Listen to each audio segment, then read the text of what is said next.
Dipanjan Dhruv from MBBS first year in AIIMS Bhubaneswar. I wrote NEET in the year 2021 and scored a rank of 465 with a mark of 690, and that was my first attempt. I used to go to Delhi Public School, Bangalore South, which was a regular school which followed CBSE. So what motivated me to choose medical as a career? मुझे ऐसा क्या हुआ जो मैंने medicine को as a career choose किया?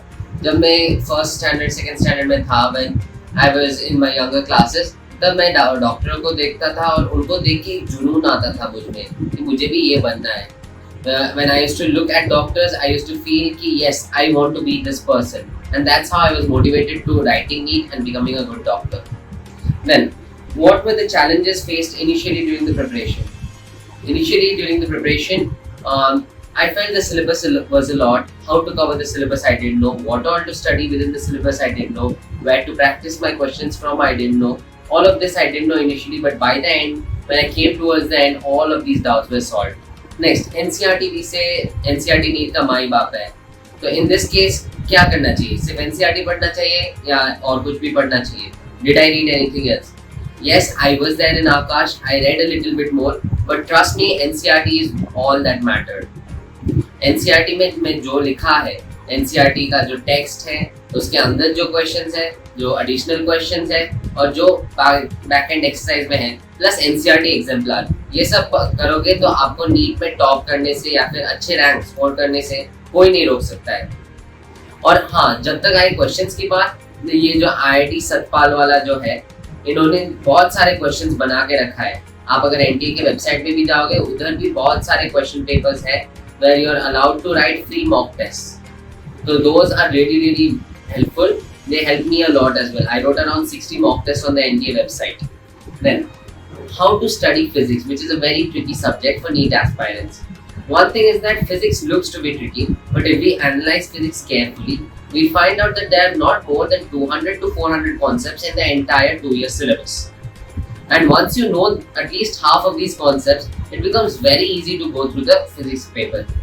एक ऐसा चीज़ है कि आपने अगर 180 में 150 या 160 का स्कोर कायम कर लिया है, अगर उसके बाद आप फिजिक्स को थोड़ा सा रिवाइज करते रहोगे मात्र, तो आपका स्कोर कायम रहेगा.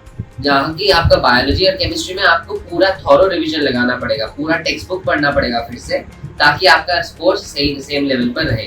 तो मैं बोलने की कोशिश कर रहा हूँ कि फिजिक्स इस तरह से आपको बहुत सपोर्ट करता है स्कोरिंग में.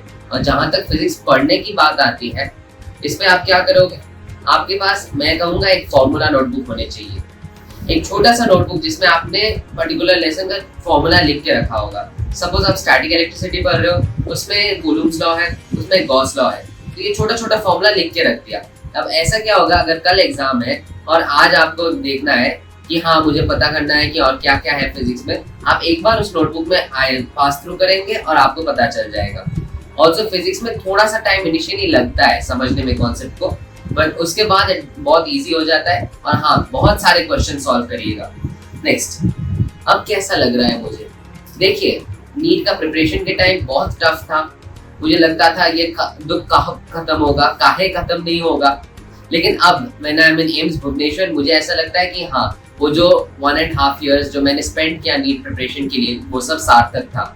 यहाँ पर एजुकेशनल स्टेटस भी बहुत अच्छा है, अपना जो सोशल स्टेटस बहुत अच्छा है, यहाँ पर सोशली बहुत कुछ हो रहा है अभी. आपको यहाँ पर एक कंप्लीट ऑलराउंड डेवलपमेंट लग रहा है. और जो आप अभी 1.5 years या फिर जो अभी आप टाइम स्पेंड किए हो नीट प्रिपरेशन के लिए, वो आपको व्यर्थ नहीं लगेगा. एक छोटा सा एक्सपीरियंस जो मैं आपके साथ शेयर करना चाहता हूँ. मेरा एक बार मार्क्स डिक्रीज हो गया था. मैं नॉर्मली 680 प्लस स्कोरर था.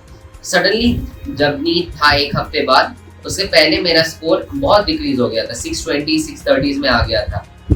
इन दैट केस अगर आपके साथ भी ऐसा हो, कृपया करके डीमोटिवेट मत होइए. देखो, अगर आप डीमोटिवेट हो जाते हो इन दैट कंडीशन, आपके पास नॉलेज है, you have the knowledge, but because you are demotivated, you can not perform at your maximum level. Remember, when you have the knowledge and you do not know how much your body can perform up to, just keep on pushing limits.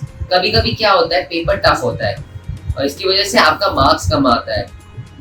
तो याद रखना, अगर आपके लिए paper tough है, सबके लिए paper tough था. अगर आपके लिए पेपर इजी था, सबके लिए पेपर इजी रहेगा.